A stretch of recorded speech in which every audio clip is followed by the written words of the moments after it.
Hello friends, अगर आप लोगों ने देखिए सीए इंटरमीडिएट के अंदर एग्जाम दिया था अपना जैन 26 के अंदर, तो अब बच्चों को रिजल्ट का इंतजार है। तो किस तरीके का रहने वाला है आप लोगों का result, sir expected rate result की क्या रहने वाली है और एक्सपेक्टेड पासिंग परसेंटेज रिजल्ट की क्या रहने वाली है। कुछ पेपर हमारे ऐसे थे जैसे कि लॉ के पेपर के अंदर सर कुछ चीजें ऐसी थी जो हमारे सिलेबस के बाहर से आ गई थी, इंटरमीडिएट लेवल पर वो नहीं है, या फिर सर ऑडिट का पेपर जिस तरीके से डिले हुआ, तो क्या यहाँ पर ग्रेस मार्क्स हमें मिल सकते हैं। आइए इन सारी चीजों के ऊपर आज की वीडियो के अंदर बात करने वाले हैं। वीडियो पसंद आए तो अपने फ्रेंड्स के साथ को जरूर शेयर करिएगा। लेकिन वीडियो स्टार्ट करने से पहले एक जरूरी बात जो मैं आप लोगों के साथ शेयर करना चाहता हूं, अगर आप लोगों ने भी देखिए जैन 26 का अटेम्प्ट दिया था और अब आप लोग रिजल्ट का वेट कर रहे हैं और आप लोगों को कहीं ना कहीं पता है कि सर हमारे एग्जाम्स अच्छे नहीं हुए थे, तो प्लीज अपनी प्रिपरेशन को दोबारा से स्टार्ट कर दीजिए। अगर आपकी कंसेप्चुअल अंडरस्टैंडिंग वीक थी, सिलेबस आपका पूरा नहीं हुआ था, कॉन्सेप्ट्स आपके पूरे नहीं हुए थे, तो प्लीज अभी से अपने सिलेबस को पूरा करना शुरू कर दीजिए, जिसके अंदर ग्रूमिंग एजुकेशन एकेडमी आपकी हेल्प कर सकता है। हमारे सभी कोर्सेज देखिए eScholars.in वेबसाइट के ऊपर अवेलेबल है। सीए इंटरमीडिएट के विद अमेंडमेंट्स, टैक्सेशन के लिए क्या आपकी अमेंडमेंट रहने वाली है, मे अटेम्प्ट के लिए लॉ के अंदर क्या अमेंडमेंट्स रहने वाली हैं, वो सारी चीजें लगा दी जा चुकी हैं। इसके साथ साथ अगर आपको लगता है कि सर हमारा सिलेबस तो पूरा हो गया था लेकिन हमारी रिवीजन प्रॉपर नहीं हो पाई थी, इस वजह से हम एग्जाम नहीं दे पाए, तो आप परफेक्ट प्रैक्टिस बुक का यूज कर सकते हैं। सर हमने प्रैक्टिस भी करी थी लेकिन फिर भी हमें पता नहीं लग पा रहा कि हमारी गलती कहां हुई थी, तो यानी कि आपने टेस्ट नहीं दिए थे, अपनी गलतियों को आप आइडेंटिफाई नहीं कर पाए, तो यहां पर आप टेस्ट सीरीज ले सकते हैं ताकि आप अपनी गलतियों को ठीक कर दें। लेकिन सर ये तो बात हुई, सर आपने कहा कि चलो हमारे एग्जाम्स अच्छे नहीं हुए थे, हमें पता था 50-50 सिनेरियो है, तो भी आप ये काम कर सकते हैं, अपनी तैयारी को दोबारा से स्टार्ट कर दीजिए। चलिए अब हम बात करते हैं वीडियो के ऊपर कि सर हमारा रिजल्ट जो जैन के अंदर हमने अटेम्प्ट दिया है वो कैसा रहेगा, पासिंग परसेंटेज क्या है, ग्रेस मार्क्स क्या रहेंगे और रिजल्ट की डेट क्या रहने वाली है। तो पासिंग परसेंटेज से स्टार्ट करते हैं। सबसे पहले पास्ट के कुछ रिजल्ट्स को जरा हम देखते हैं। तो सितंबर 2025 का अगर मैं आपका अटेम्प्ट देखूं तो ग्रुप 1 का एग्जाम देने वाले इंटरमीडिएट लेवल पर स्टूडेंट्स जो थे वो 93,000 तकरीबन स्टूडेंट्स थे, जिसमें से 8700 से ज्यादा स्टूडेंट्स ने एग्जाम क्लियर किया। और पासिंग परसेंटेज की बात करें तो 9.43% यहां पर स्टूडेंट्स ने एग्जाम क्लियर किया। इसी तरीके से ग्रुप 2 की बात करें तो 69,000 से ज्यादा बच्चों ने, ऑलमोस्ट 70,000 बच्चों ने देखिए एग्जाम दिया। 18,000 से ज्यादा बच्चों ने, ऑलमोस्ट 19,000 बच्चों ने देखिए एग्जाम अपना क्लियर किया। और यहां पर जो पासिंग परसेंटेज रही 27.14%, काफी अच्छी पासिंग परसेंटेज रही।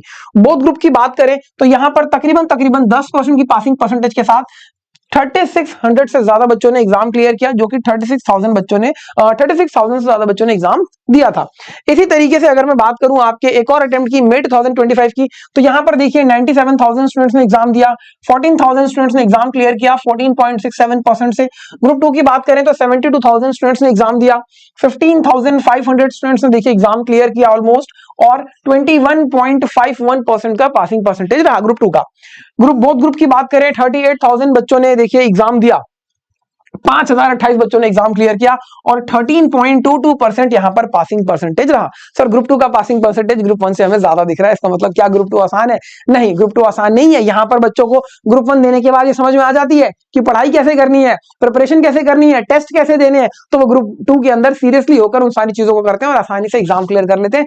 इस वजह से ग्रुप 2 का रिजल्ट आपको ज्यादा दिख रहा है, ठीक है जी। ग्रुप 1 के अंदर बच्चे नए नए आते हैं तो उन्हें पता नहीं होता किस तरीके से पढ़ाई करनी है। एक और रिजल्ट को देखो जरा, जैन 25 का 1,08,187 स्टूडेंट्स ने एग्जाम दिया, 15,000 से ज्यादा बच्चों ने एग्जाम क्लियर किया और पासिंग परसेंटेज 14.17। इसी तरीके से सेकंड ग्रुप में 80,000 से ज्यादा बच्चों ने एग्जाम दिया, 17,000 से ज्यादा बच्चों ने एग्जाम पास किया और फिर 22.16% देखिए यहां पर रिजल्ट रहा। बोथ ग्रुप की बात करूं तो 48,000 से ज्यादा बच्चों ने एग्जाम दिया, देखिए 6,781 स्टूडेंट्स ने एग्जाम क्लियर किया, पासिंग परसेंटेज 14.05% यहां पर रहा। तो ये था आपके जैन 25 एग्जाम का रिजल्ट। अगर मैं आप लोगों से कहूं कि सर सितंबर 24 का रिजल्ट भी अगर आप देख ले यहां पर, तो यहां पर भी आप देखोगे कि 10,000 से ज्यादा बच्चों ने देखिए एग्जाम क्लियर किया, 69,000 से ज्यादा बच्चों ने एग्जाम दिया और पासिंग परसेंटेज 15.17%। बोथ ग्रुप की, और सेकंड ग्रुप की बात करें 50,000 से ज्यादा बच्चों ने, ऑलमोस्ट 51,000 ने एग्जाम दिया, 8,000 से ज्यादा बच्चे एग्जाम क्लियर करते हैं, 15.99, ऑलमोस्ट 16% बच्चों ने यहां पर एग्जाम अपना क्लियर किया। बोथ ग्रुप में 23,482 स्टूडेंट्स अपीयर हुए, 1,330 स्टूडेंट्स ने एग्जाम क्लियर किया। पासिंग परसेंटेज की बात करें तो 5.66% बच्चे यहां पर अपना एग्जाम क्लियर कर पाए। तो इन सब रिजल्ट से देखिए हमें पता लगता है कि इंस्टीट्यूट रिजल्ट अच्छा देता है। और अगर इसी के बेसिस पर हम थोड़ी सी प्रिडिक्शन करें तो आप इसी तरीके से मई 24 का रिजल्ट भी देख सकते हैं।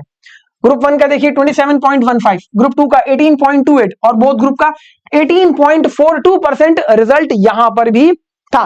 तो सर अगर मैं आपसे कहूं कि इस बार का रिजल्ट कैसा रहने वाला है, तो ग्रुप 1 का रिजल्ट कहीं ना कहीं 12% से 16% के बीच में इजीली आप देख सकते हैं कि आपको मिलेगा। ठीक है जी।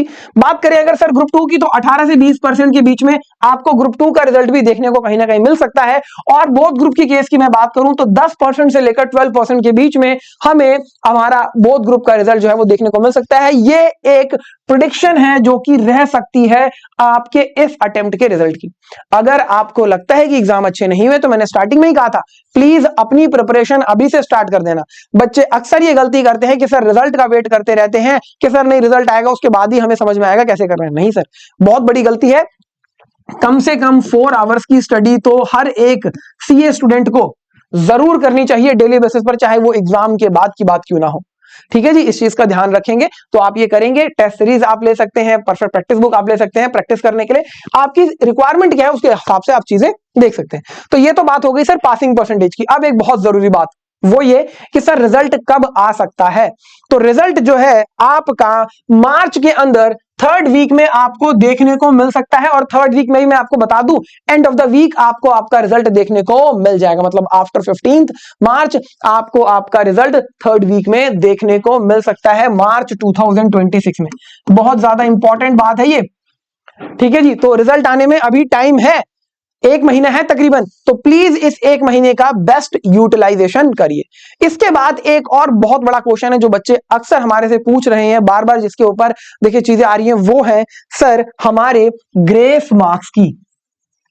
सर हमारा ऑडिट का पेपर बार बार एक्सटेंड हुआ था, लॉ के पेपर में तो सर हमारे सिलेबस की भी चीज नहीं थी, मैम ने भी वीडियो बनाई है, हमने देखा है। तो सर क्या वहां पर सबको ग्रेस मार्क्स मिलने वाला है? सर ऐसा नहीं है, बहुत ध्यान से समझो।